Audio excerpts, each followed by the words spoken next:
Hello. Welcome to the pre-read. How y'all doing? It is good to see everybody here. This is Julian, and we are just getting prepared for the next show, Story Time with Julian. And for those of you who might be new to this, the pre-read is just sort of a. Let's go ahead and get the mic in place. How's that? Oh, that's so much better. The pre-read is just sort of our light-hearted quasi podcast discussion period, and this is where I take a minute to test out all the equipment and make sure everything is doing what it's supposed to do when it's supposed to do it. But it's also an opportunity for me to talk about sort of the overall theme of story time with Julian and kind of the overall theme of my life these days, which is writing while black. And so for this particular period, lately I haven't really been discussing a whole lot. The pre read either hasn't happened or it's been much looser or it's been much briefer. Um, so there hasn't been quite the same discussion. Let's see. Let me see who I've got here. I see that we've got Angel Monique is in the building. We see Judy Lee is here. Erica Yolita trying to maintain her badge connect. I'm not mad at it. I see Homie Lou likes the new countdown. I like it too. That's not even our official countdown. That's just one that I needed to add in place to kind of get me ready. Mimi Brown, good to see you. And then Erica Yolita over on the other side, just showing out at this point. And we've got Angela Lee Rains. Hi, Angela. Good to see you. Thank you all for coming out. So for those of you who saw the promo, and with the new promos, I'm not doing so much talking to the camera. It's really more just letting y'all know what's going to get read so that everybody can be prepared for what we're going to do tonight. But in the actual uh the caption for the post for the promo, I mentioned how Tuesday's read was not exactly what we wanted it to be, right? Like it wasn't the feel good story of the year. Now there's some debate as to whether or not, as the host here, I should even really have an open opinion about the quality of a story, because not for nothing, but authors have shown up in the past, and sometimes we even solicit the attention of authors. This is the pre-read, so I can put on my chapstick during the pre-read. I can do that.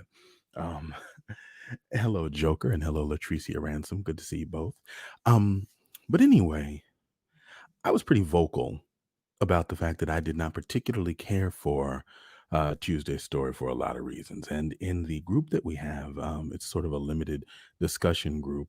The after story, a lot of the members of the after story were equally vocal, um, perhaps even too vociferous about the fact that they also did not much care for the story. And so we got to the point where we were really looking for what would have made the story good. Now, here at story time, because the format is such that I do not read the stories ahead of time, we have on a couple of occasions run across some stories that we didn't particularly care for, run across a few authors that we were ready to summarily dismiss. One such author that comes to mind is J. California Cooper. Early in the run of the show, we read a J. California Cooper story, and it was fantastic. It was lighthearted and fun and left everybody feeling great. And then not too far along after that, we read another J. California Cooper story, and it was gut wrenching and tragic and sad. And everybody was done with J. California Cooper. She just was not somebody that people particularly wanted to hear from anymore. And after that, um, I kind of had a question like, am I going to read from her again? Now, as a writer, I have to accept that, for myself, not everything that I write is going to be a winner to everybody. Some stories are going to land better than others. But as a host here in this space, I had to start thinking then about what is my responsibility to you all, to the people who come and are generous with your time, are gracious with your time, and afford me the opportunity to discuss and to share with you all. And so in that mindset, I thought, well, I do have a responsibility to them. Part of that is I'm inviting them into an experience, and as a host, I am supposed to be ushering them through, walking them through this experience. So, what is that experience? And the experience that I invite you into twice a week, every week, is the discovery of literature, to discover it along with me. That's the experience. And that is what I am hosting. So, my obligation, my responsibility is to facilitate that discovery and make that discovery as enjoyable as possible. And sometimes we will discover together that what we are experiencing is not particularly great. But I think that for me, that responsibility goes a little bit further. I think that the additional responsibility that I owe all of you as a host is to take the temperature of the room and say, you know what? This isn't particularly feeling good. So maybe we switch gears. Maybe we move, maybe we shift. When I was about halfway through that story, I felt the sigh. I felt the tightness in my throat, but then I caught myself flipping the pages to see how many pages we had left. Now, that's not the first time in Storytime with Julian history that I've done that. There have actually been three other occasions that I can recall where I've done that. And so my new rule is that when I find myself flipping through the pages, looking to see how much longer it is, if it has become interminable to me, then it is not gracious of me as a host to take you through that experience.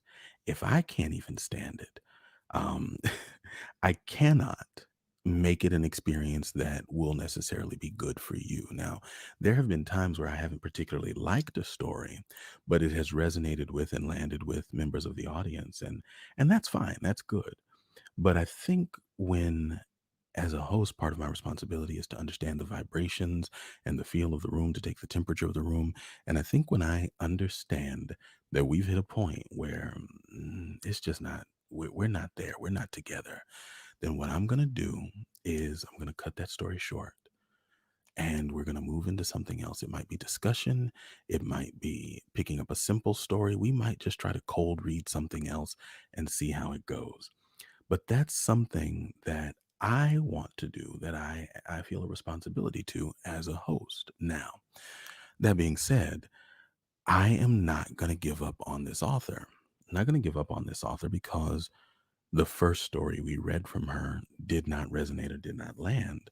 I don't think that's fair. And as I said in the promo, and this is what all of this comes back to, what I said in the promo is I believe in and I like redemption stories. J. California Cooper has become one of the more beloved of our, I don't want to say arsenal of authors, but Blacklit is a weapon of sorts. So, yeah, we're going to say arsenal. She's become one of the more beloved and featured authors in our arsenal of authors because her stories can be so they can be so much. They can be down home and they can be funny and they can be whimsical and they can be character studies and they can also be these really rich, really tragic things because that is us too. We're all of that and so much more. And had I given up on J. California Cooper then, rather than say the responsibility that I have as a host is to usher you into new and better experiences, we would have never had some of the more charming, even meme worthy um, stories that came out of those readings of her work. So when it comes to our authors, I'm not gonna throw them away just because we had a bad experience. Now, that leads me to, and that kind of takes me to a bigger thing. I am weary of and wary of treating Black people and Black experiences as disposable. I think we are in a really dangerous place with the word trash. I think we apply it too liberally. I think we become dismissive to the point of peril. There's an old adage, an old saying, don't throw the baby out with the bathwater. And that aphorism is essentially saying that, yeah, there's some slop around there, but there is something good and precious in there too. And while you're getting rid of the slop, the dirty water, you don't want to get rid of the precious thing. We have become very comfortable with calling people trash. In the discussion around the author from Tuesday, the discussion turned very quickly from the critique of the story to the critique of the author. And without having heard word the first of some of the other stories based on the titles alone, some of the membership were like, "Oh no, don't want to hear it. Trash, garbage." I Googled, and it looks like she's got a lot of this in her writing, so she's trash. I don't think so. So we're going to hear more from that author. And I'm not saying the author's name intentionally, because when she comes back around, I'm just going to kind of tuck her in there and let it happen. But that was not my best phrasing. No, that was not my best work. But the reason why I believe in redemption stories is because I believe in the underdog. Maybe because I've been the underdog so many times in life. But I believe in the sort of the what is it, the what did they say, the hometown boy makes good. I believe in those stories. I believe in the comeback kid. You know, when I was a kid, Rocky was one of my favorite movies because he was almost out. I think it was Rocky 2. He was almost out. He was almost down, but there was that comeback.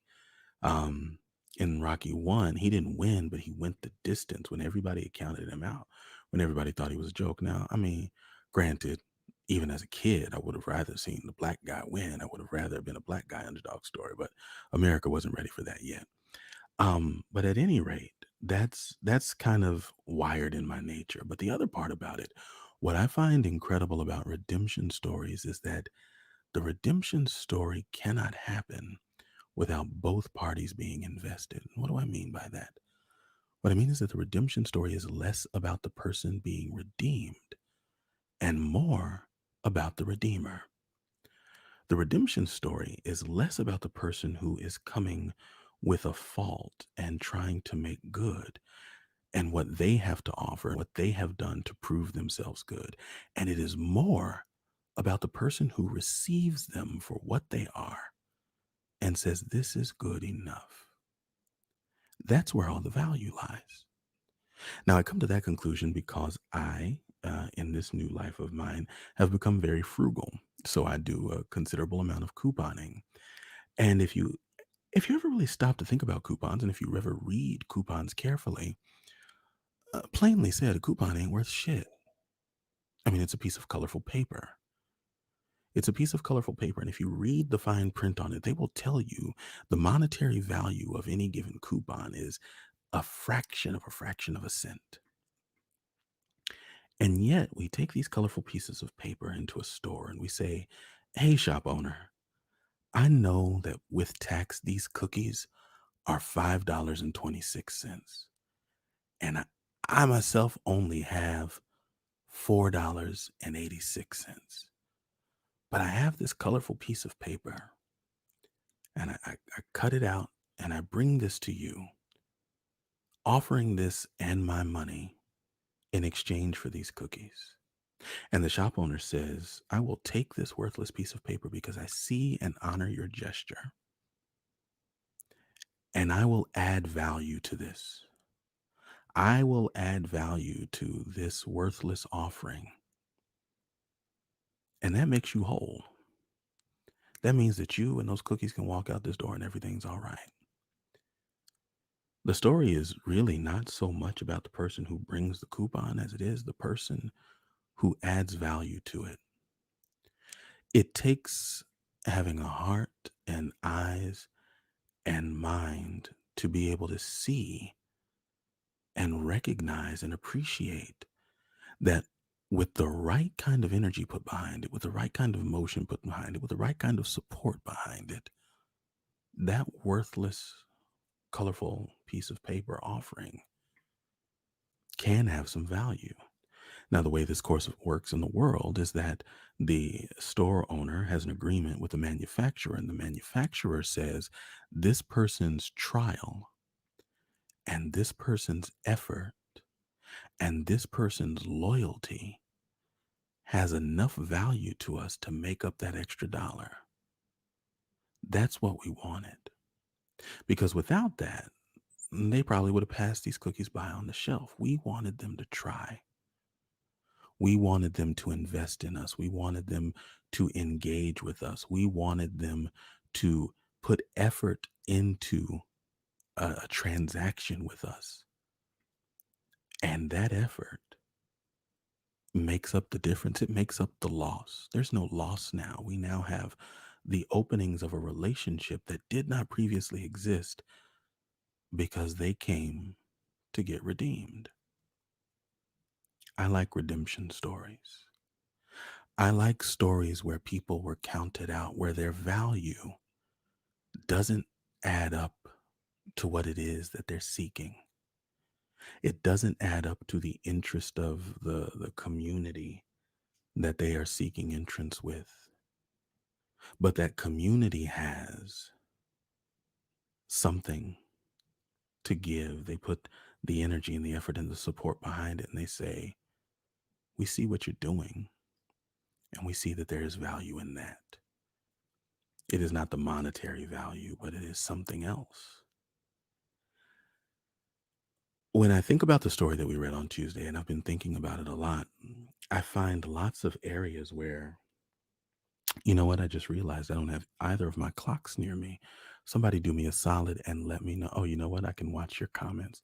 Um, 9:49. Okay, perfect. So I've got about 10 minutes left. So I've been thinking about that story a lot, and what I've come to is that there are a lot of areas where that story could have been saved. Now, it's not for me to say. I don't know. The author probably got it exactly where she wanted it.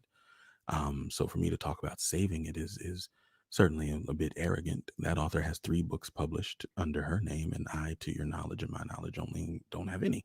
Um, but so far, but looking at the story, there were lots of areas where that story had redeemable qualities.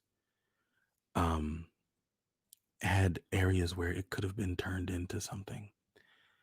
I think about my own life, and I think about how many times I've been counted out, how many times I could have been written off, how many times I probably wasn't worth the reconciliation.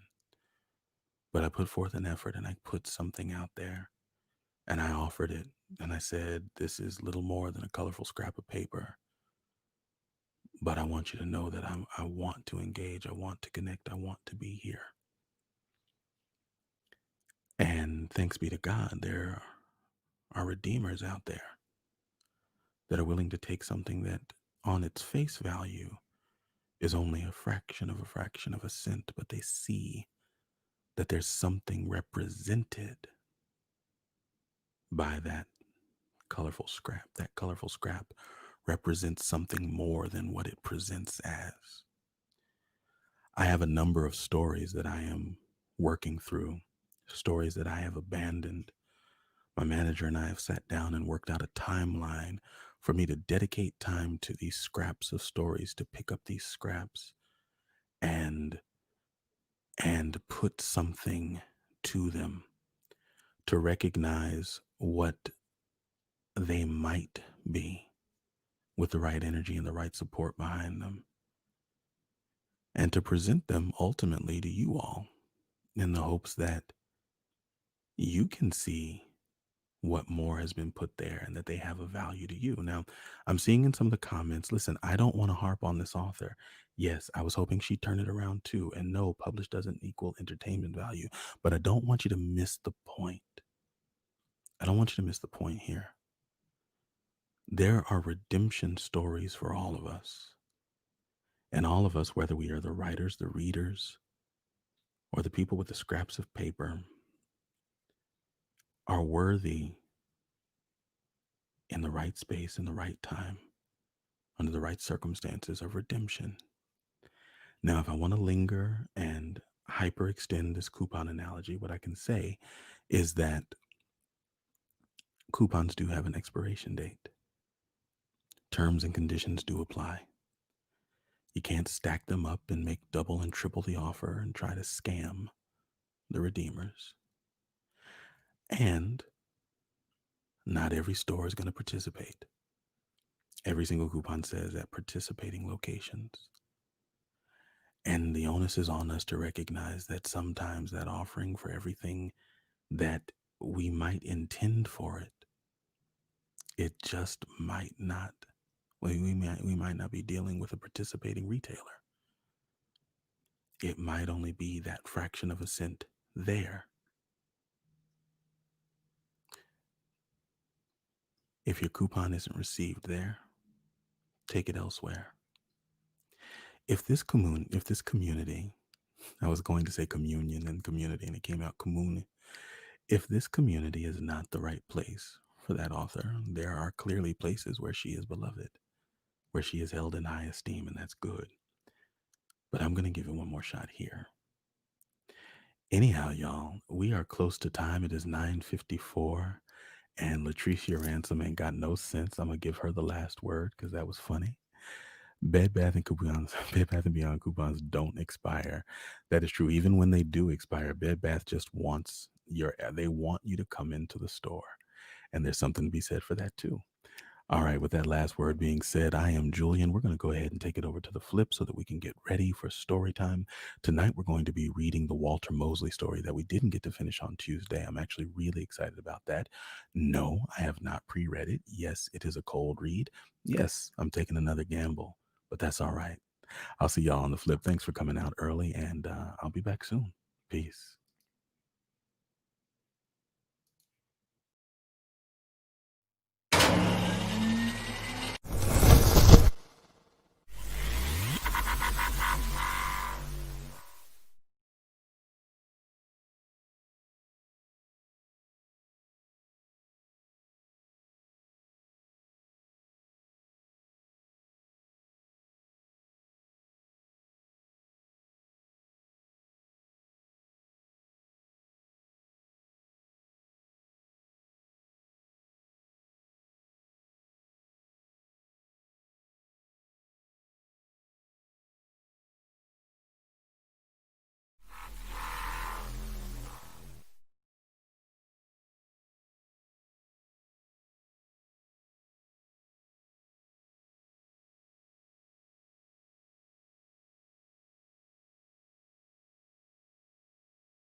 Yonder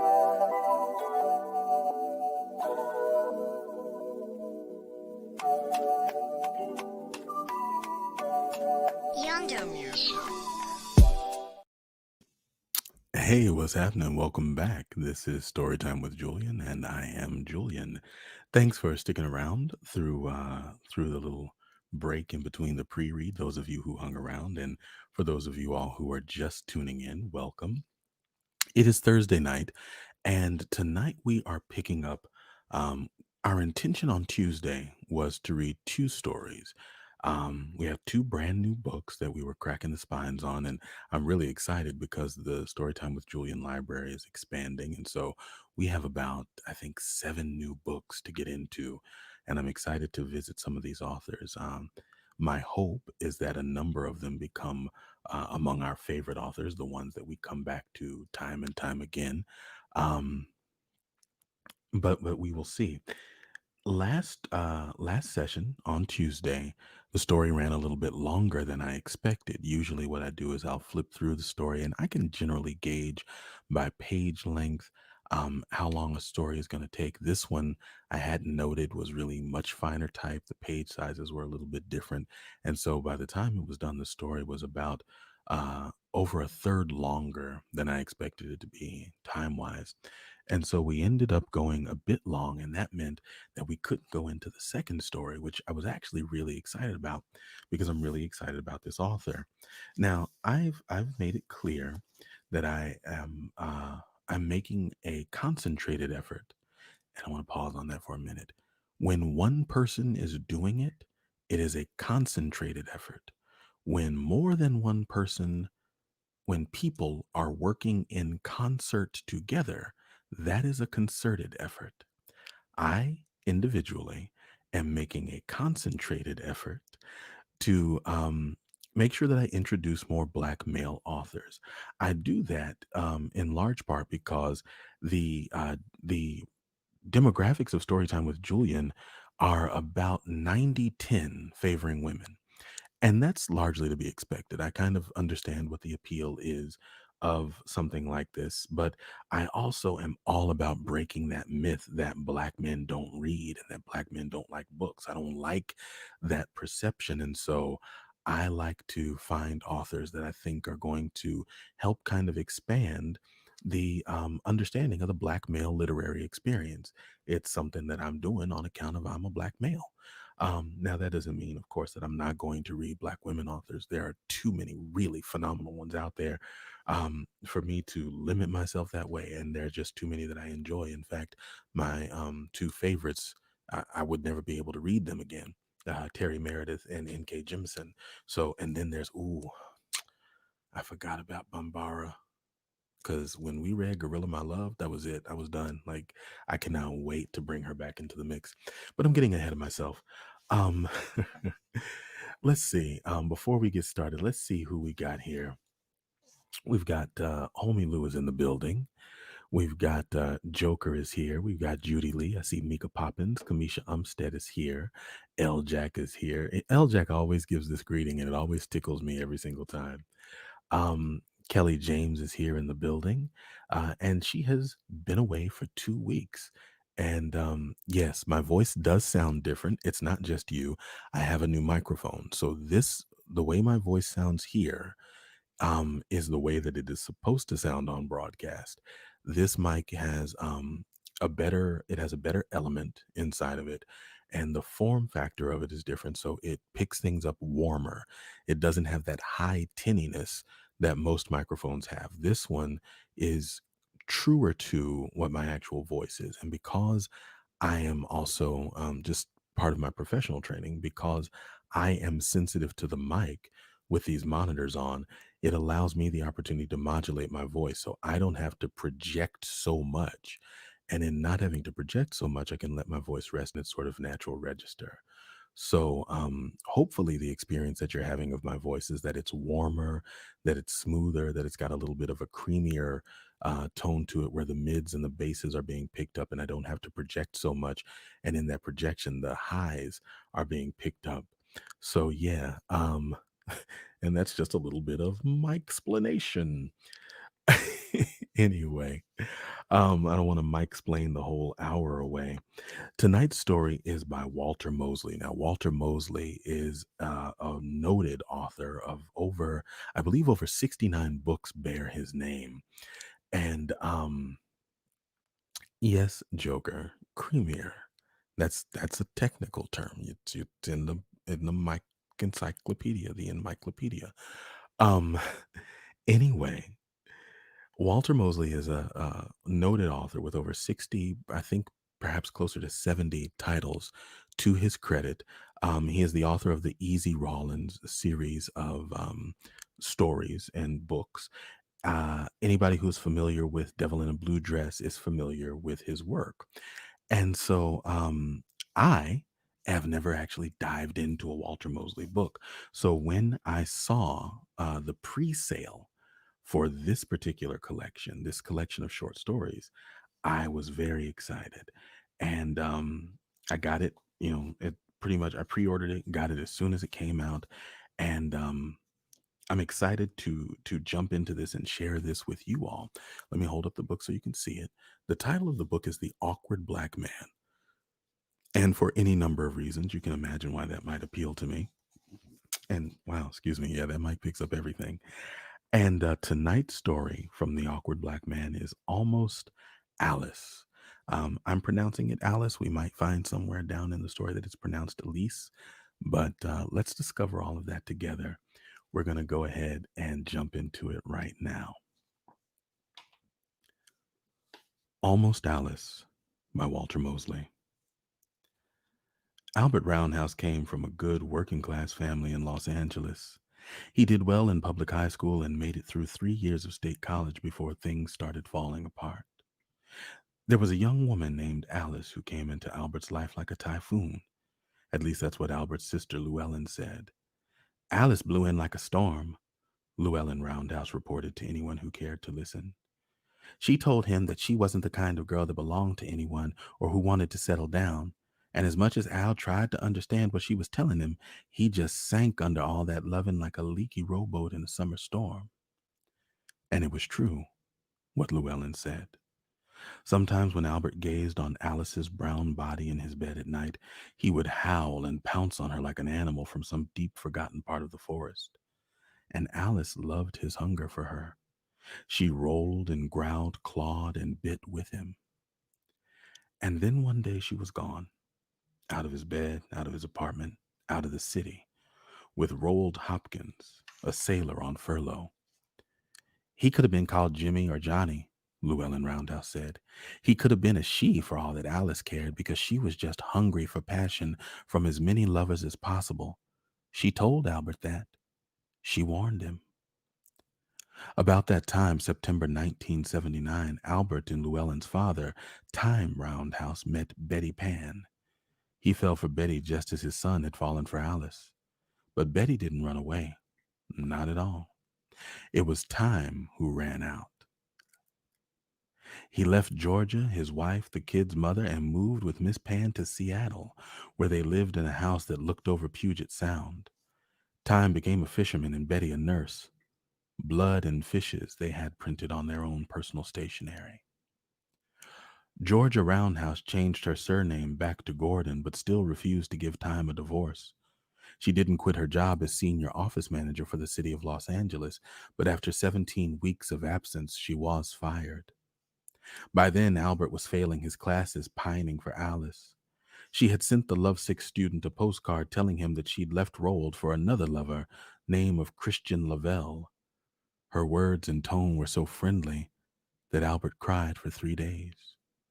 Llewellyn convinced her brother to drop out of school and move in with their mother, each to serve as a life preserver for the other. For a while, it went as well as heartbreak would allow. Albert got a job for Logan Construction and came up with a small monthly mortgage payment. The rest of their money came from Georgia's private savings and what little Llewellyn could provide for her various part-time jobs. Albert had never done hard labor before. He manned a wheelbarrow most days, moving rock from one pile to another. He lifted and strained and grew calluses. Al was grateful for the exhaustion because it meant he would sleep rather than brood about Alice at night in his childhood bed. Georgia cooked dinner every day and ate with her moping son. The mother loved Albert, but for most of his life they'd had little in common and less to say. But with time gone, Georgia would find herself telling Albert about her family history. She told these stories because Albert rarely had anything to say except that he loved Alyce more and more each day. Georgia talked about her mother and father and great grandfather Henry, who had been born a slave but became a spice trader, getting his own ship and working from the port of Havana. Henry's wife, Lorraine, had been a woman of the streets. Great granddaddy Henry married a prostitute? He had got himself stabbed by a Spaniard that wanted to take over his business, but Lorraine found him bleeding in an alley and took him in. She nursed him back to health, and Henry went out and killed that Spaniard. And when he came back, he told Lorraine he would marry her and build her a big house in America where she would never have to work unless that's what she wanted. He must have been the most colorful ancestor we got, Albert said, forgetting for the moment his sorrow. Oh, no, Georgia said. Big Jim Gordon, your great uncle on my father's side, was the wildest, most exciting relative. Big Jim declared war on the town of Hicktown. Big Jim declared war on the town of Hickton, Mississippi, and fought that war for 12 long years. War? Oh, yes, Georgia said with surety. Full-fledged war with guns and traps, dead men and blood. He lived in the woods around that town and took retribution on those that had harmed him and others of our people. When was this? Just after World War I and up to the Great Depression. But the Gordons aren't from Mississippi. Georgia smiled. It was a look of mild cheer, but Albert thought he could see how deep the pain ran. You only get so much at night, Al, she said.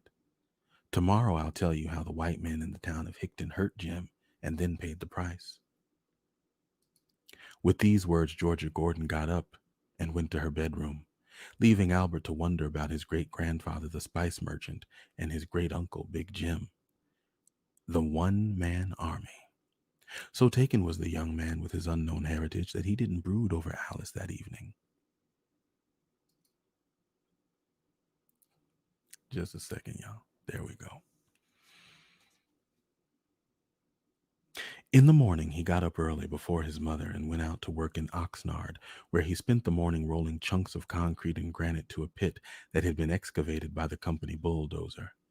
He swung a sledgehammer for 3 hours in the early afternoon and then used an oversized shovel in the gravel pit until his shift was through. He worked harder than usual, imagining a one-man black army declaring war on a white southern town. In this reverie, he didn't feel the weight of his labor or the gravity of loss. When he got home, the house was quiet and dark. Albert couldn't remember the last time he'd entered the house when the television wasn't on. "Mama," the 21-year-old called. He expected the "here" to come from one of the back rooms, but there was no welcome. Georgia Gordon was dead in her bed, her left hand gripping the edge of the blanket near her chin. Her foot, clad in a gaudy pink cashmere sock, poked out from the sheets.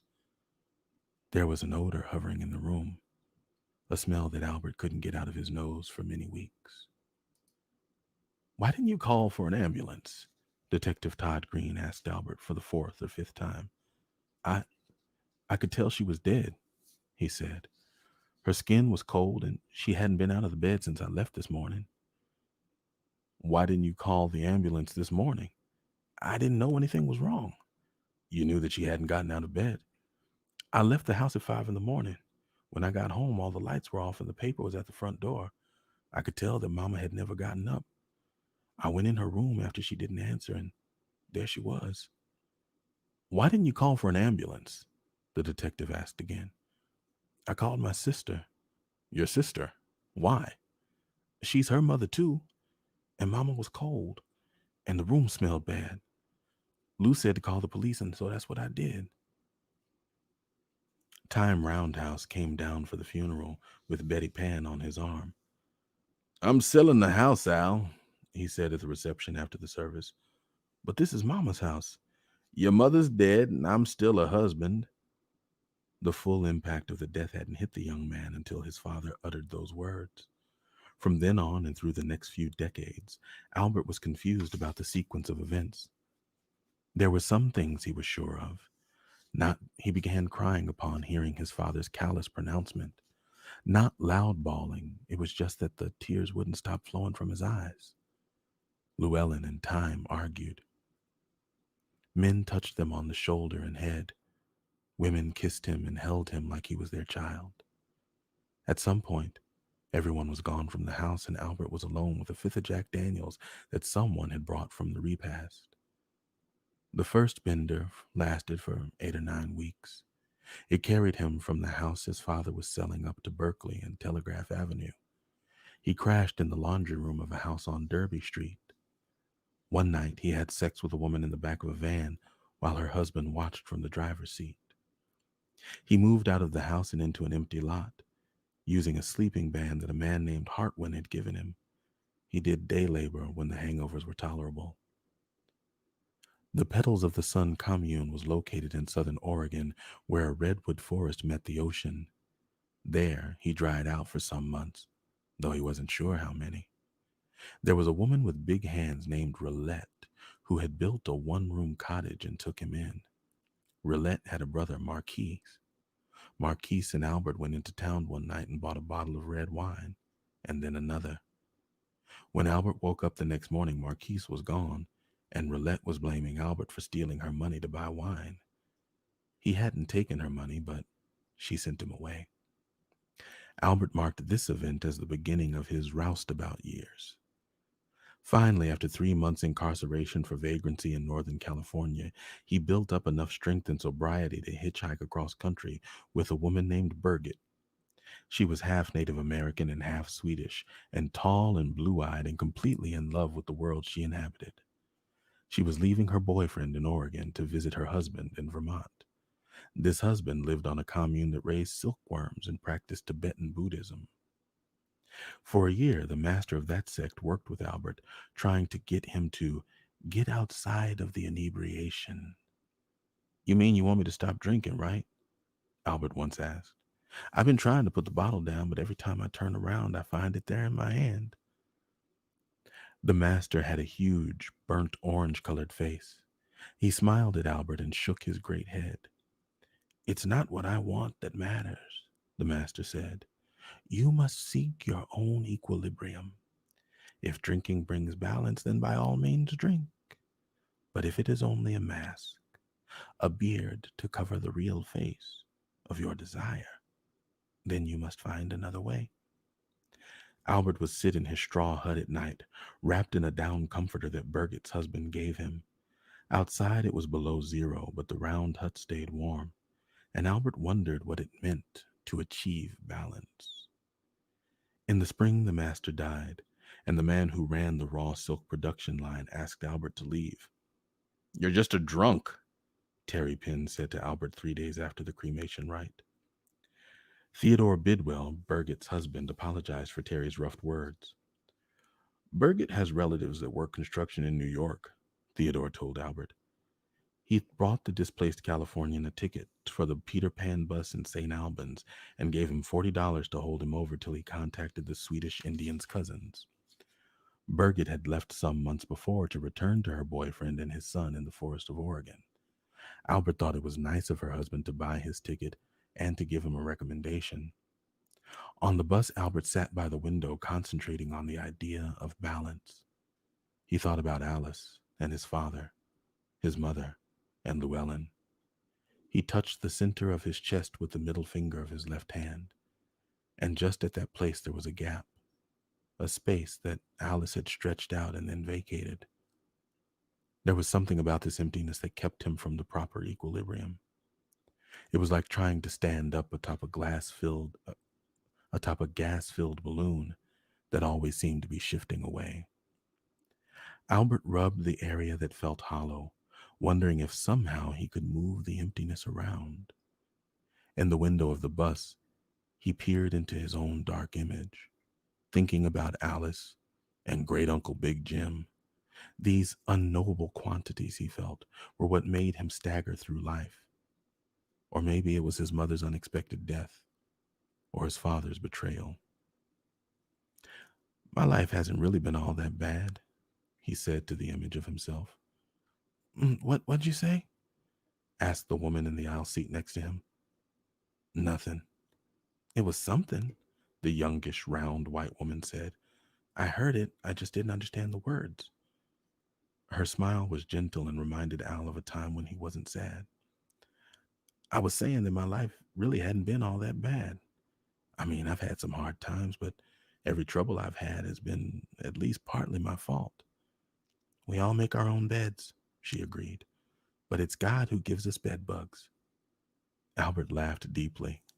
While laughing, he tried to remember the last time he felt mirth when sober. Mary Denise Fulmer was born in Springfield, Massachusetts. She taught middle school there and lived by herself in a small red house near the train tracks. She was unmarried and had never lived anywhere but Springfield. Where are you coming from now? Albert asked. My grandmother lived in Montreal, Mary Denise said. She died last week, and I took a few days off to wrap up her affairs. Albert told Mary Denise about his mother's death and his on again, off again 10-year bender. I just can't seem to get straight, he said more than once. Somewhere outside of Amherst, she asked, would you like to come stay with me for a while? You could sleep on the couch or in my bed if you want. Albert hadn't had a drink for 34 hours. He felt queasy but clear-headed. I really, really want to, Mary D., he said, surprising himself with the clarity. But I'm on a tight schedule here. I got to get to a place that's mine. Mine. The plump school teacher smiled sadly and put a hand on his forearm. She leaned over and kissed his bristly cheek. That's the end of section 1. We're going to move into section 2 in just a minute, but I'm going to take a sip of water. Now's a great time for any comments or thoughts. I'd love to hear what you're thinking about the story so far.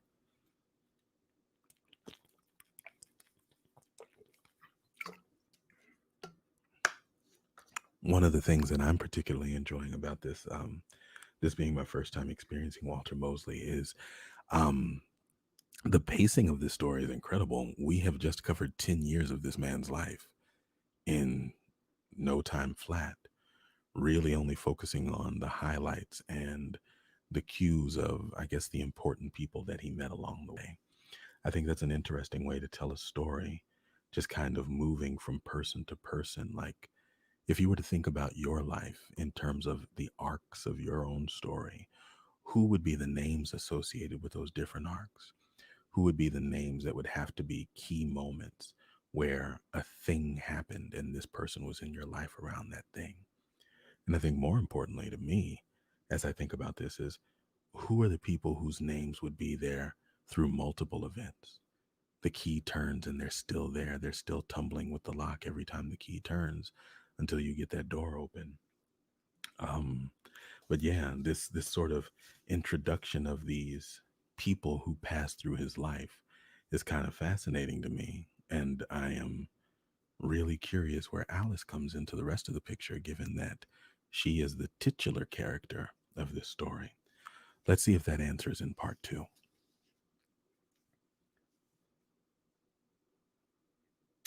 The next 22 years passed like overlapping spirals drawn by a tired child on a rainy afternoon. Albert would work for weeks, sometimes for months at a time, and then he'd fall off the wagon. But even when on a bender, Albert would always find time to beg. This practice he'd learned from his Tibetan master. A man without a tin cup allows the more prosperous to pay penance. I'm sorry. A man with a tin cup allows the more prosperous to pay penance. Without this opportunity, their souls would surely be lost. Albert could imbibe prodigiously in his younger years, but after he crossed the half-century border, his capacity diminished. Where at one time he could drink a fifth and a half of sour mash whiskey, now a bottle of cheap red wine was all he could manage before the gut rot set in. He'd been hospitalized twice by the city and had done 3 stints in jail for public lewdness, resisting arrest, and simple assault. The Eagle Heart Construction Company of Queens always took Albert back if he was sober. He'd been working for them as long as most could remember. Between work and inebriation, jail and hospitalization, Albert lived in a cavity under an abandoned subway tunnel in the Upper East Side. This space was an underground chamber he inherited from a German survivalist named Dieter Kraunen, who had returned to Munich when his mother got sick. Chained together under metal netting in the abandoned tunnel above his subterranean lair, Albert had a collection of shopping carts in which he kept those belongings that didn't fit in his 137 square foot underground bunker. Albert hadn't realized he'd passed the half century mark until he was 53. One day he'd come across his birth certificate in an old alligator wallet at the bottom of one of the carts. The date of his birth was January 12th, 1958. The time was 4:56 a.m. His race was Negro, sex male, and he came into the world weighing 6¾ pounds. After calculating his age, Albert stopped working for Eagle Heart Construction. 50, he thought, should be the mandatory retirement age in order to make space for younger workers. One of his professors at State College had told him that. So for 6 months he'd been strolling around Manhattan with his travel cart. He pushed the rickety shopping cart all over the city, whispering words about his father and mother, Llewellyn, and always, always Alyce. He begged for a few hours each day, thinking about his deceased master and believing that he was doing penance by begging and saving souls. One sunny afternoon, he found himself on 6th Avenue, 2 blocks south of Houston Street. There, he stood on the corner next to a restaurant with half its tables out on the sidewalk. He leaned against a lamppost, remembering the half-told story about his great-uncle Big Jim, who, Albert imagined, had killed a dozen white men in a just war. Over the years, Albert had fleshed out the tale that his mother had tantalized him with before she died. Albert's Jim was 6'6" with fists like hams, and very proficient with every kind of weapon.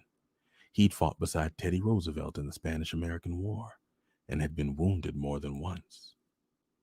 While reconstituting the story he'd contrived over the years, Albert became aware of a woman crossing the street. It was Alyce, or at least almost Alyce. The woman walking toward him was the same age Alyce had been when Albert knew her. She was taller, with different color eyes, blonde, not brunette, white, not black, but in spite of all of that, she had the same style and poise and grace.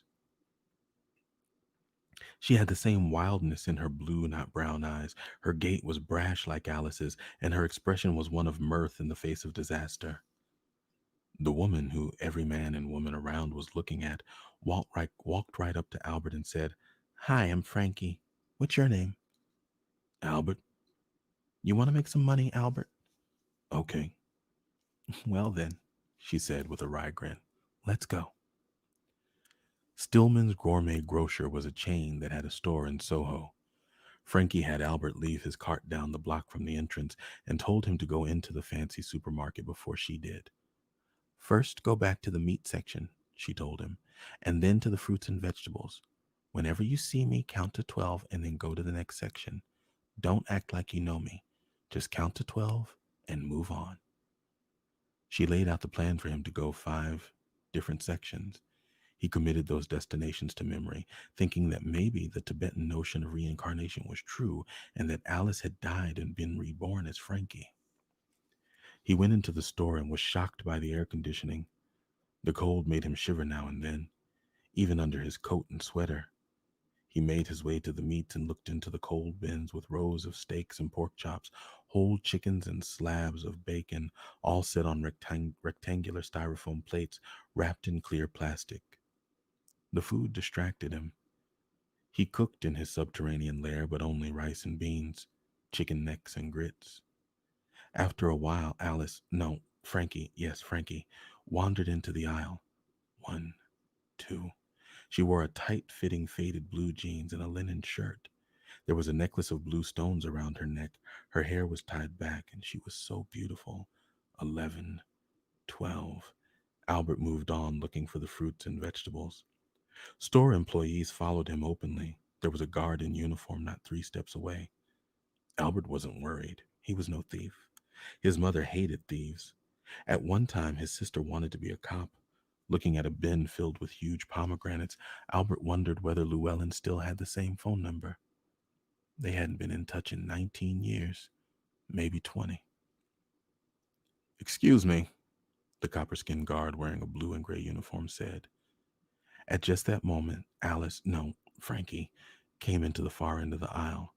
1, 2, 3. "Excuse me," the guard insisted. "Yes?" 4, 5. "Can I help you?"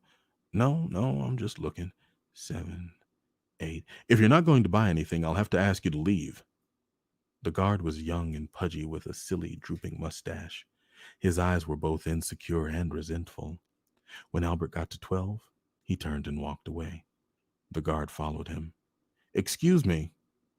Albert passed the pasta aisle and one with cookies and cakes. Finally, there was a row with coffees and teas, chocolates and wildflower-flavored honeys. Albert stopped in front of a row of golden jars and stared. "Excuse me," the guard said. There were store employees standing at the far end of the aisle. "Yes?" Albert asked, grateful not to be distracted by having to count. "I'll have to ask you to leave, but I haven't finished looking." "You have to buy something." Albert reached into his pocket and took out a $5 bill. He showed this to the guard. "See," Albert said loudly, "I have money to buy with." Looking at the guard, he noticed that the customers had stopped to watch the argument. The guard slapped Albert's hand. "I don't want to see that," the man with the drooping mustache said. "I got a right just like anybody else to be here, to shop here," Albert said loud enough that the spectators could hear. More people were coming into the sweets aisle. Albert glanced around to make sure that Alyce wasn't one of them. No, Frankie. The guard grabbed Albert's left bicep, but when Albert flexed his muscle, he let go. "I'm just looking for a candy bar, man. Why you want to kick me out of here?" "Chico," a man in a dark blue suit said. Albert was looking around for Frankie. Yes, Frankie. But she was nowhere to be seen. Had he made her up? "Yes, Mr. Greenwood?" the security guard said. "What's going on here?" Um, Chico, the guard said. "I come in here wanting to buy me a piece of fancy candy," Albert averred, brandishing his $5 bill. "First, I looked at the meats and vegetables just to see what you got, and this man here said that I'm not welcome to shop in your store. I got money right here in my hand." Mr. Greenwood was about Albert's age. He was pale-skinned, had amber eyes behind metal-rimmed glasses. He'd made something of himself. That's what Albert thought. He was a man who ran a grocery store, while Albert was just a guy who lived in a hole. "Excuse me, sir," Greenwood said, forcing a smile. "You are certainly welcome to shop here just like anyone else." There were people all around them, but Alyce, no, Frankie, was nowhere to be seen. Albert was becoming lightheaded. "Would you accept a gift of one of our boxes of chocolates?" Greenwood was asking. "No," Albert said. "I don't want anything from this store if you don't even want to let me walk around and look. I mean, that's what you people do in a store, right? They shop and look and buy if they see something they like. No, I don't want your candy now." When Albert saw Frankie waiting at his shopping cart, he was overjoyed. He thought that maybe he had actually seen her on that corner, but imagined their conversation. Maybe his make-believe had brought him to the store, thinking that she was following him, and he was perpetually moving away. "You were just perfect, Al," she said, beaming. She pulled his shoulders and kissed his cheek. "Let's go to my house," she said, "and I'll make you a Stillman steak." There was an office building on Broome Street that had changed hands and was under construction. The man who owned it is being indicted. The man who owns it is being indicted for fraud or something, Frankie told Albert. "The trial will take years. A guy named Childress gets the keys from the construction boss and makes a few spaces available for apartments. I got one on the 6th floor, and I only pay $300 a month."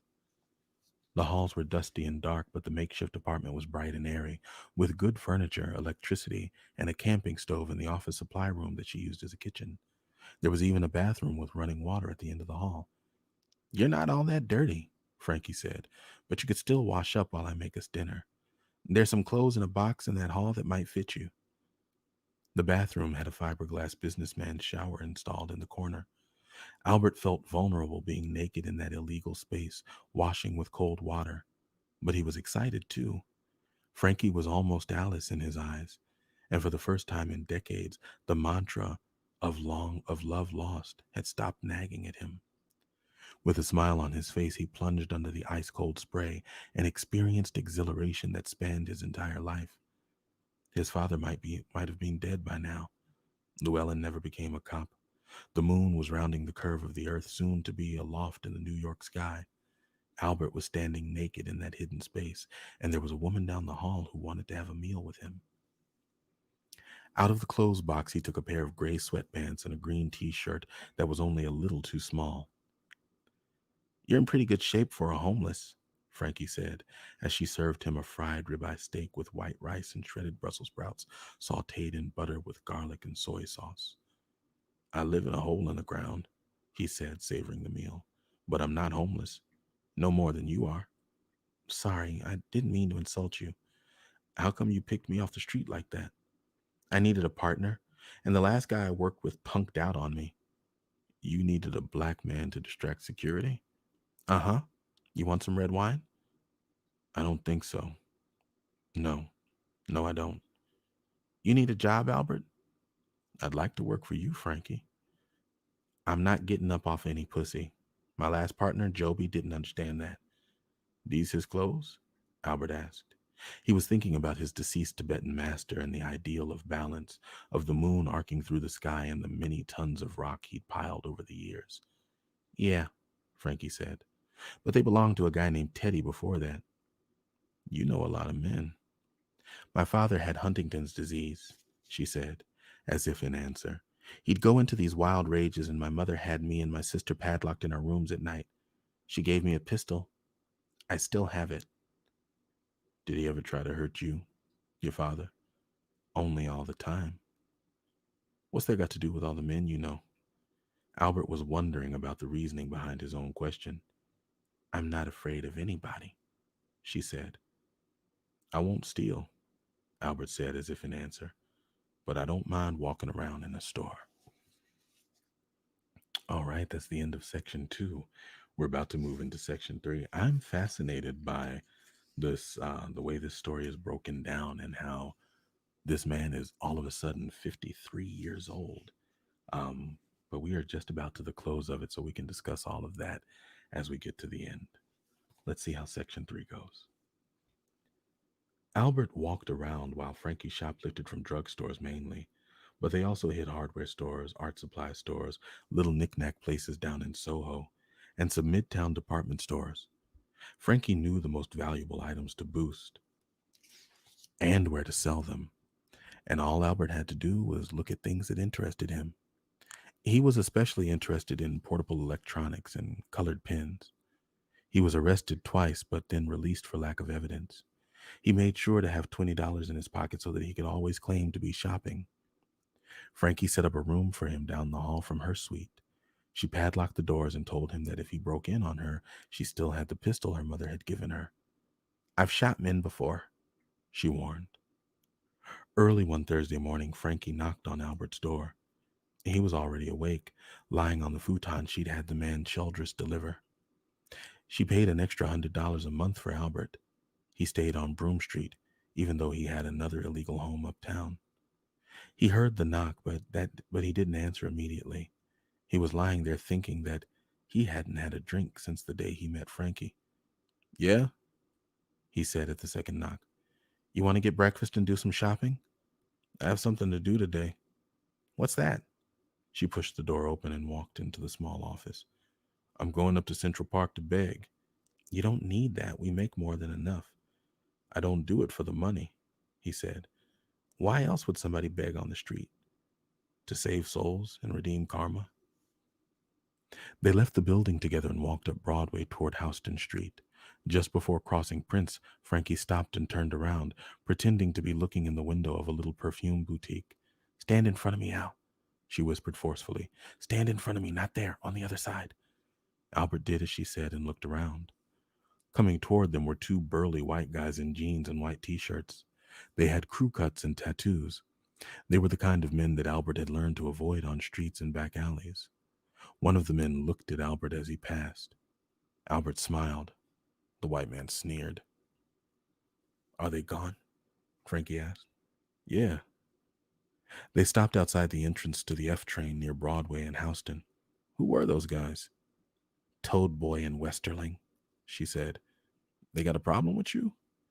When the police asked me where they were, I told them because they killed my friend Bobby. I guess the case fell through. What'll happen if they see you? You might have to start begging full time. 9 days later, Albert and Frankie were sitting in her makeshift apartment eating a dish she called Yankee stew. It had potatoes and beef and a good amount of beer in it. I like you, Al, Frankie said as they ate. Me too. I like you too. Is there anything you want from me? You already give me a job and a place to stay. I've played this game with a lot of guys. All of them have tried to get into my pants at least once. I never let them. You're the first one didn't want it. Are you gay? No. Don't like white girls? I would like one thing from you, Frankie. What's that? Could you, would you let me call you Alyce? Alyce? Yeah. I used to know a girl by that name when I was in college. You went to college? I loved her so hard, and when she left, my heart broke, and it never got better until I met you. You fell in love with me? You took her place, kind of, he said. You don't look like her, but you have the same spirit.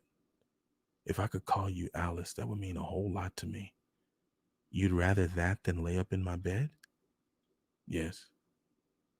Well, she said, between be- well, she said, bewilderment in her tone.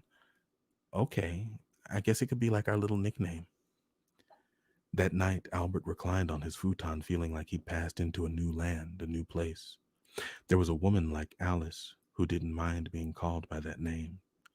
He was smiling and sober and hopeful for something he could not quite imagine. Through his window, he could see the crescent moon. Then a loud banging from the hall brought him to his feet. The footsteps passed his door and continued down toward Alice's room. He came out into the hall and he saw the backs of two men. They had crew cuts, t-shirts, and tattoos.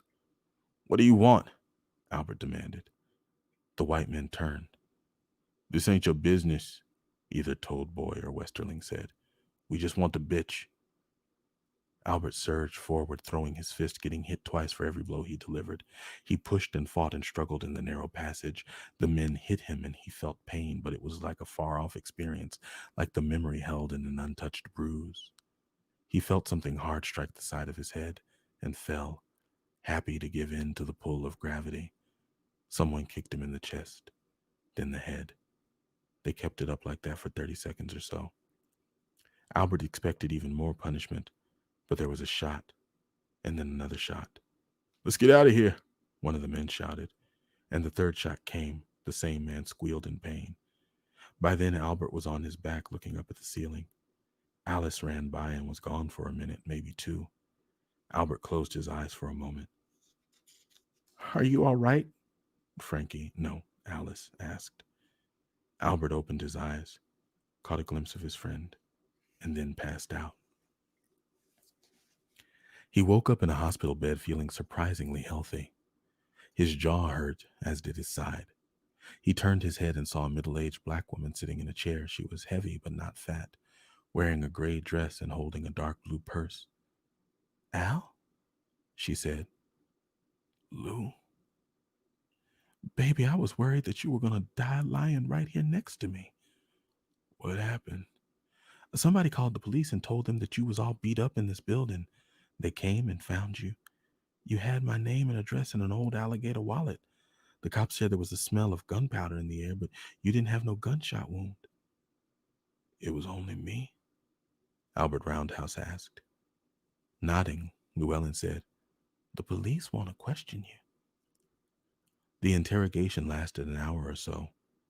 The men who broke into Albert's illegal squat were named Toad Boy and Westerling.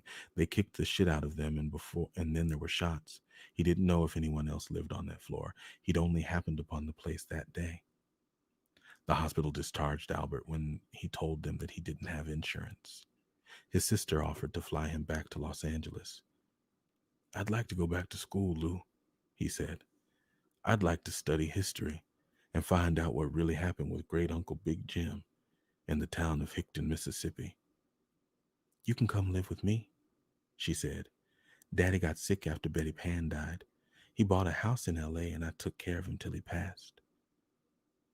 I have $83,297.42, Albert said. You do? Where you get that? The money I collected while saving souls. I can give it to you, and then I won't be a charity case. And thus endeth the story. We have just completed our first book out of many stories in the book called The Awkward Black Man, Stories by Walter Mosley. The title of the story that we just finished was Almost Alice. And I found that to be a really interesting and engaging and, for me, kind of exhilarating read. So let's see. It's about 10:46. It's kind of early in the night for us. We've got about a half an hour left in our usual programming time, which means we've got time for some discussion. And I'd really love to hear some of your thoughts about this story. Let's see. I usually have like a little banner or something. So let's start here. First of all, any favorite lines? Were there any lines that kind of jumped out and spoke to you? I mean, the last line for me kind of blew my mind. It was the money that I saved while saving souls. Um, I could give it to you. That way I won't be no charity case. That is, and that was actually a substantial and very specific number. I kind of want to go back and just pull that up. Of course, I did not put my bookmark in the page because why would I do that? That's for people who got good sense. But here we are. I have $83,297.42. One of the things that I found interesting about this story, just moving through it, was not only the use of names, but the specifics of numbers.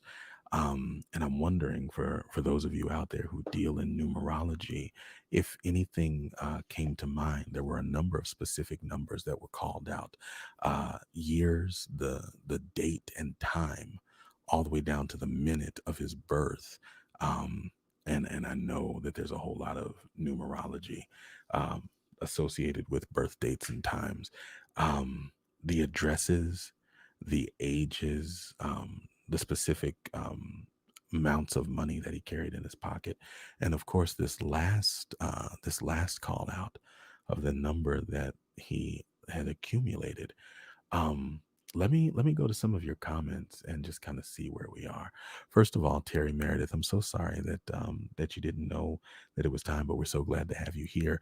For anybody, for Terry, and this is true for anybody, if you missed the early part of the show, your best bet is to go check us out on YouTube. When you watch the show on YouTube, not only can you go back and see what you missed, but you can pause the actual live stream and pick it up later, and it won't do what Facebook does and jump ahead.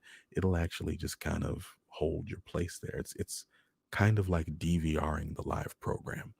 Um, but let's see some of your comments. So Tanya Horton says, "Wow." April Wright says, "Wait, what?" And I'm guessing that's because the ending came out of nowhere. In response to me saying that I found this to be an exhilarating story, I saw Darina said, "Me too." Judy Lee said, "I had been thinking he saved up his money." Now, see, that caught me off guard. I hadn't been thinking he had saved up his money.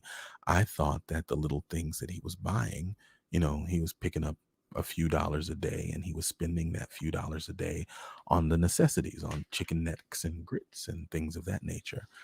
Um, I did find it interesting that he regarded begging, or what we would typically call panhandling, as penance, but also a bit of a job, and that he saw being an accomplice to Frankie's theft as much of a job as he did piling rocks, splitting rocks.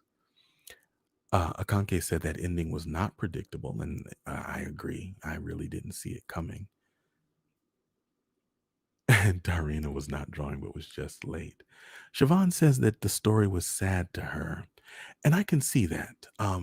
I can see that there were definitely there's a lot of melancholy here, but I gotta say, I again, this was a cold read. I had not read this story at all before, but for those of you all who were present for the pre-read, I was talking about redemption stories, and this occurs for me as a redemption story, and because of that I am actually particularly in love with it, just because of the timeliness of it and how it fit with that topic. I will probably revisit this story alone on my personal time, so that I can really kind of get a sense of this character who, I mean, at the beginning of the story, pretty much discarded, thrown away by Alyce. Then, for whatever reason, the pain in his life causes him to kind of throw himself away to varying degrees. But throughout his life, at different times, there are people who see something redeemable in him, and they offer him little bits and little moments of redemption. And out of those little moments of redemption, he begins to build a life of his own, on his own terms. They aren't necessarily the kinds of terms that most of us would see any value in, but it was his life on his terms. And you get the sense that he could have made any number of different choices, but he came to accept himself for who and what he was, and to live within those circumstances. And yet, um there was redemption for him, and the reconciliation with his sister, absent the cruelty of his father. It spoke to me. It spoke to me hard body. It was Time who ran out. So to be clear, Time's name was spelled like the seasoning, like the herb. It was spelled Thyme. But I loved that line, and when I got to it, I've caught myself mouthing, "I love that line," and I'm glad that somebody else picked up on it too. I thought that was fantastic. Siobhan says that the ending was definitely a surprise. Yeah, yeah, it's crazy. Let's see. Hold on. Oh my gosh, you guys had a lot to say, and I wanna try and pick up on all of it. Um, Hold on. Wow. Okay, you guys have some great comments. I'm just gonna try and run through these. I love the idea of him doing others a favor by being a panhandler. Me too. Let me tell you a really quick story. I'm gonna try and keep it brief because I want to catch all of your comments. My mother, some years ago, when she was a young thing, as some of you who were present for Tuesdays at 2 with Mama, and you will remember, but when she was a young thing, my mom had given a gift of a refrigerator to one of her sisters. Her sister had a number of kids. The refrigerator had conked out. At that time, when you rented an apartment, you were pretty much providing your own refrigerator. That was not necessarily a thing. And so my mom just bought a refrigerator for that sister. Sometime later, something had come up. And my mom at that time, had been making good money, but something came up, and there was something she needed and she just didn't have it. And that sister made an offer to my mom, to provide whatever it was, some amount of money. Let's say it was $20, and my mom declined. And that sister said to her, "Carol, you are so selfish," which of course took my mom aback, because she thought that she had been pretty generous with this particular sister.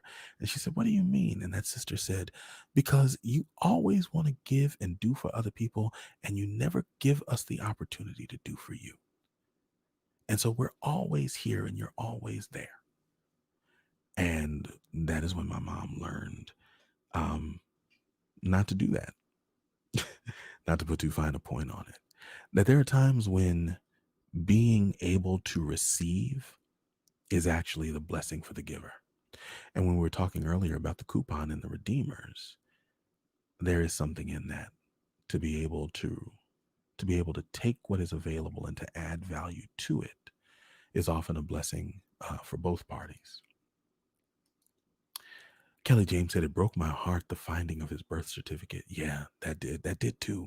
To me, that finding it reminded him of where he was in time, and that he needed that as a marker. On the other hand, I try to imagine what the freedom would be like to live a life where you don't have to keep track of time, or how old you are doesn't necessarily matter, where what you're doing in the moment is the only thing that matters. And I wonder how appealing that might be. But yeah, in in the reading of it, I experienced heartbreak too. Siobhan, in response to Akanke, said that she also liked the idea that he was facilitating karma. And yeah, I want to explore that again. There's so much that was in this story thematically that I think I'm going to go back. I want to read it again and see what I might be able to do with some of those themes in my own work. As if it was a ministry. Now, Latricia said it ended just as it was going somewhere. I feel differently. I feel like it landed. I feel like it whooshed in at the beginning and we moved through 30 years of life so quickly. And then we had this wonderful set piece. And then we had the rise and fall of action. And then it was time for a denouement. It was time for a resolution. And we got one. And for me, that resolution ended with hope. And so I was really satisfied. Though it was sudden, it didn't occur for me as ill-timed. Um, Eljak says he was born the same year as my mother. As such, I found his life interesting in the fact that he survived so long without a 9 to 5. That is fascinating. And it does kind of beg the question. When I lived in New York, there was a gentleman, and I'm struggling to recall his name, but I believe his name was Mike. He had fiery red hair and he had a red beard and red mustache, and he was homeless by choice. And I don't even know. There is a proper word for that, because when you choose your home to be the out of doors, you are not homeless. You have just chosen a home that is outside the societal norms, and that was his. That was Marty. It wasn't Mike. It was Marty, and Marty had chosen to um, live outside on the streets of New York. When my New York family moved to Brooklyn, Marty moved to Brooklyn. It was still outside on the streets of New York, but it was good to have certain resources, I guess, that he could count on. Anyhow, Marty recognized exactly where he was in life. He knew that there were other options, but he felt that it was more of a trap and a confine for him to live in some kind of a 9 to 5 where he constantly owed somebody something, whether it was his time or his labor or even the labor of his mind, that he would rather be free from that and have less. Um, there's a certain kind of courage involved in thinking that way that I am not possessed of, at least not to that degree. But I did, like you, Jack, I did find that fascinating. Um, Ooh, yes, that was one hell of a line when he touched the center of his chest and there was a gap there, and the idea of Alyce stretching out that space in his heart, and that it could never be filled was heartbreaking. Um, Issa Marie is sad that there wasn't more. I feel that way too, but I also feel like we are definitely going to be revisiting Walter Mosley, and that his acclaim is very well earned. Kamisha says that she likes stories that span a lifetime and remind you that you can always begin anew. This ending is a new beginning for Al. Yes, I like that take. That take really speaks to me because it is. And we don't know how long he's going to have with Llewellyn, but it is a new beginning. It's the answering of so many questions. Um, I found it interesting that she was wearing a gray dress and carrying a dark blue purse. The security guard at the store, and for whatever reason in my head, that store was Trader Joe's. Did anybody else see a Trader Joe's? Because I absolutely saw Trader Joe's. Um, but the security guard in that store was wearing gray and dark blue. And it was in that store when dealing with the security guard that he began to wonder about Llewellyn and whether or not she had become a police officer. I believe that's when that thought occurred. If that is in fact the case, then Mosley's bring back of that color scheme at the ending when she is reintroduced is chef's kiss brilliant. I have to go back and revisit the story. You know what, Joker? Good day, madam. That is, ma'am, ma'am, exactly what Kamisha said, ma'am. Judy Lee says, I'd love to know his life after the new beginning. I'm curious too, but I'm also deeply satisfied with where we are. If I never learn another word about Al's life, I lived an entire lifetime with him through the story. And so I don't feel like I need to experience anymore. But if there were more, I'd happily read it. Um, Unhoused. Thank you so much, Angel Monique. Unhoused is the proper adjective. Um, Eljack says that his mother always said, when we don't accept gifts from others, we hinder their blessings. I have had Minnie, the elder church lady, in my young days when I was in school and, would pop back in from, home or whatever.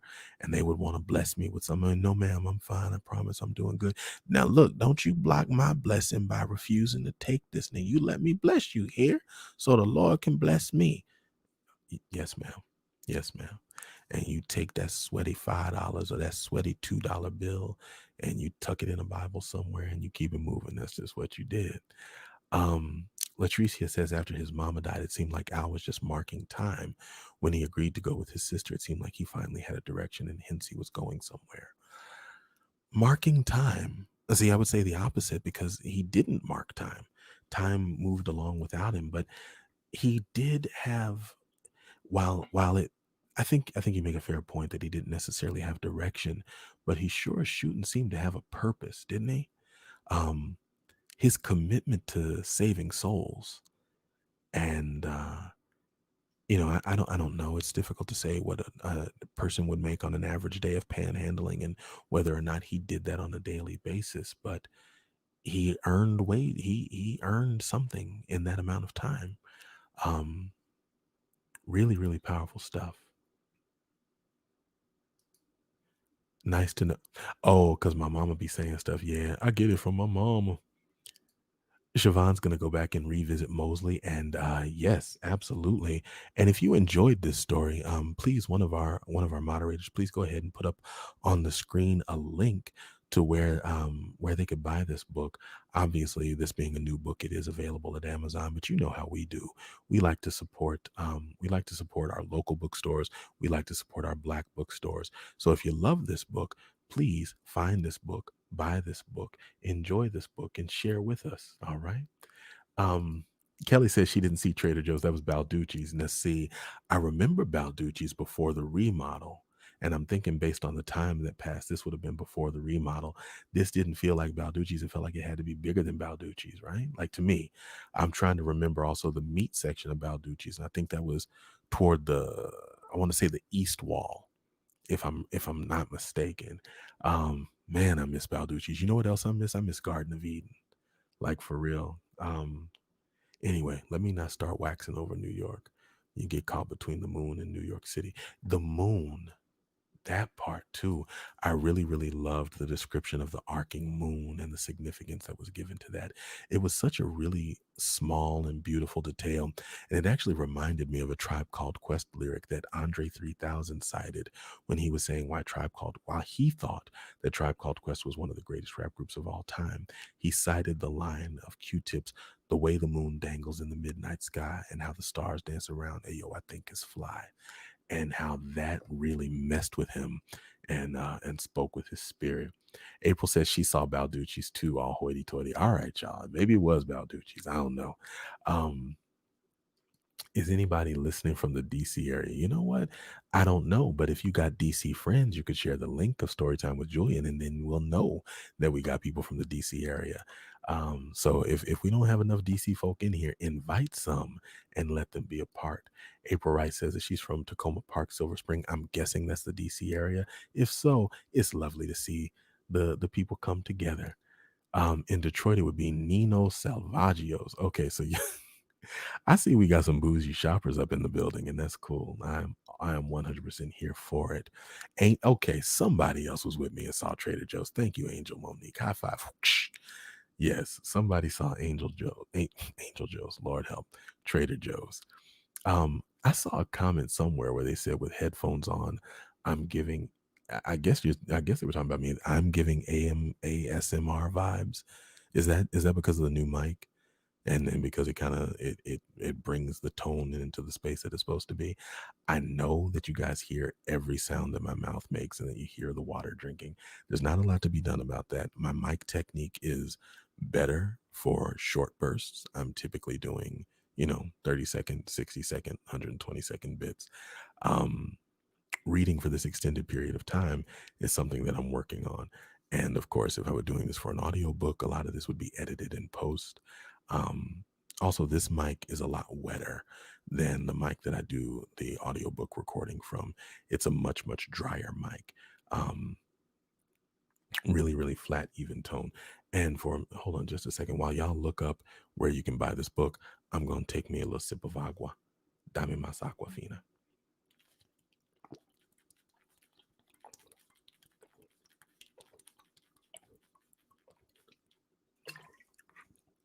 Ooh, yes, Lord. Okay. That felt so much. Ooh, I didn't know how much I needed it. Gally James says, yes, new mic and new old voice is fantastic. You know what? I realize now that I am never going to live down creamy. Never, ever, ever, ever. We are close to the end of the show. First of all, thank you all for this rich and robust discussion. I really appreciated your sharing. I love this story. I am definitely a fan. The descriptions were rich. The names were fascinating. I really do. I love an interesting name. Love, love, love an interesting name. And to have so many of them just peppered in here like buckshot, one after the other, kind of just all hitting you clumped together, and not a whole lot of description. But man, if those names didn't tell you, I knew before we got to the word Swedish who Birgit was, because her name was Birgit. What else was she gonna be? It was fantastic. Since we have a little bit of time left, and because it's now become a bit of a tradition, we're gonna close out with just a little bit of simple. So I'm gonna read. This story is called Jealousy, and then we're gonna call it a night after that. Okay. That Joyce, said Simple, is not a drinking woman, for which I love her. But if she wasn't my girlfriend, I swear she would make me madder than she do sometimes. What's come off between you and Joyce now? I asked. She has upset me, said Simple. How? One night last week. Hold on, let me take this off here. One night last week, when we come out of the subway, it was sleeting too hard to walk, and we could not get a cab for love nor money. So Joyce condescends to stop in the whistling rest with me and have a beer. If I had known what was in there, I would have kept on to Patty's where they don't have nothing but a jukebox. What was in there? A trio, said Simple. They was a humming and strumming up a breeze with the bass just a thumping, piano trilling, and electric guitar vibrating with every string overcharged. They was playing off bop. Now I do not care for such music, and Joyce does not care much for beer. So after I had done had 4 to 6 and she had had 2, I said, let's go. Joyce said, no, baby, I want to stay a while more. Now, that were the first time I have ever heard Joyce say she wants to sit in a bar. I said, what ails you? Joyce said, I love his piano playing. I said, you sure it ain't the piano player you love? He were a slick-headed cat that looked like a schmoo had a part in his teeth. Joyce said, don't insinuate. I said, before you sin, you better wait. It looks to me like that piano player is eyeing you mighty hard. He best keep his eyes on them keys, or else I will close one and black the other. Also, bebop his chops.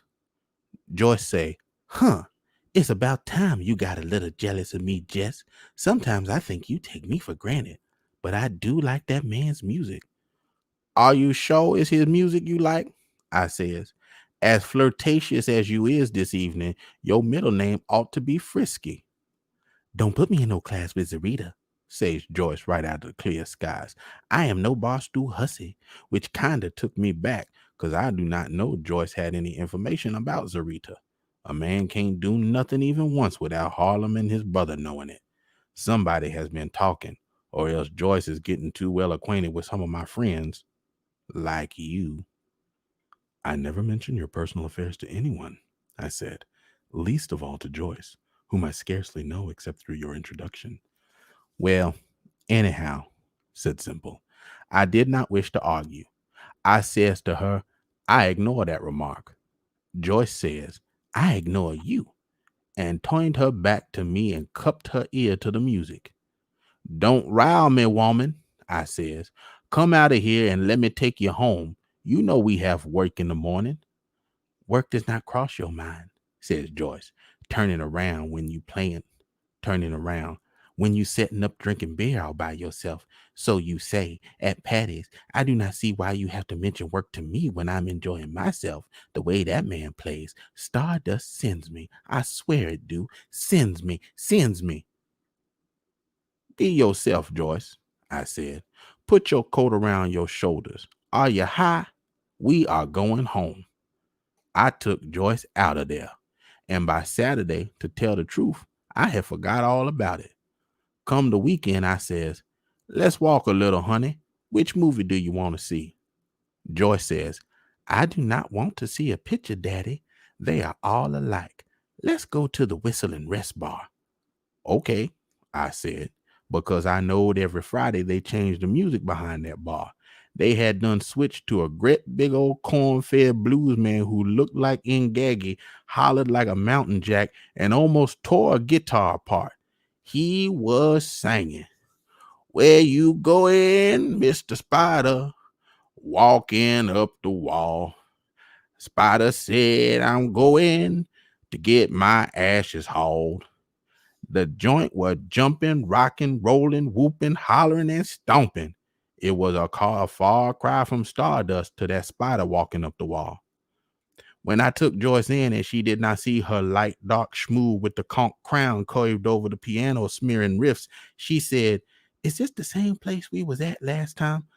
I said, Sure, baby. What's the matter? Don't you like blues?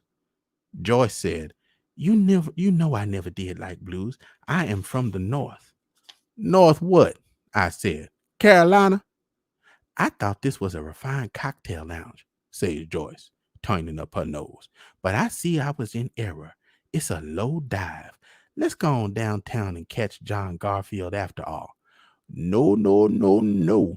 No after all for me, I said. Here we are and here we stay, right in this bar till I get ready to go. Waiter, a beer. Anyhow, I do not see why you would want to see John Garfield. Garfield does not conk his hair, neither is he a light black, neither does he play Stardust. You are acting just like a Negro, says Joyce. It's my Indian blood, I admitted. And thus endeth the story. You are acting just like a Negro. It's my Indian blood. Uh, as always, simple ain't shit, but simple always tickles me. And yeah, when simple is the responsible one, you know it's trouble. Ain't that the truth? Simple was definitely bebop his chops, right? That caught me too. That caught me too. Uh I ain't no barstool hussy. Definitely a favorite line. And what else? All right, Kamisha says she's Team Joyce. Uh, that was funny. That was a good story. I enjoyed it. And that is the end of Story Time with Julian. Thank you so much for spending this hour or so with me. I will see you again on Tuesday. Tuesday, we're going to be back with two new books. You'll catch the promo for that. And please, please, ma'am, please, sir, do not miss Storytime with Julian on November 19th. We are going to be doing a brand new featured event called Wordplay. And we're going to have with us Nana Kwame Ajebrenya, the author of Friday Black, and Rihanna Milkar Scott, the author of Insurrections, and The World Does Not Require You. Each author has given me 10 pieces, 10 of their favorite pieces, excerpts. I'm going to be recording those. They're going to go back head to head, each of them kind of calling off one that they think is their, whatever their hot shot number is. And we're going to go back and forth. They're going to give us a little bit of insight as to the inspiration for those pieces, just a little bit of back and forth. We've also got a guest DJ who's going to come in and kind of bring us some music during the interlude. It's going to be a really, really good time. Also, before that happens, please, please, please, go find us over on the YouTubes and the Twitter. And if you see this episode on YouTube, do me a solid and just go ahead and give it a like. It really helps our metrics and it helps us build our audience. It helps us build our overall communication. But that's it for the show. Thank you so much for coming out. It was more than my pleasure to read to you. I know that there we go. Bam, there it is. More than my pleasure. And we're going to go ahead and give Mish the last word. Please, as always, I ask that you just stick around for the closing credits. It kind of brings a nice denouement to the show. And every once in a while, I'll be sneaking some information in there. So I don't want you to miss it. Anyhow, not this week though. Anyhow, thanks again. And I will see you on Tuesday. Peace.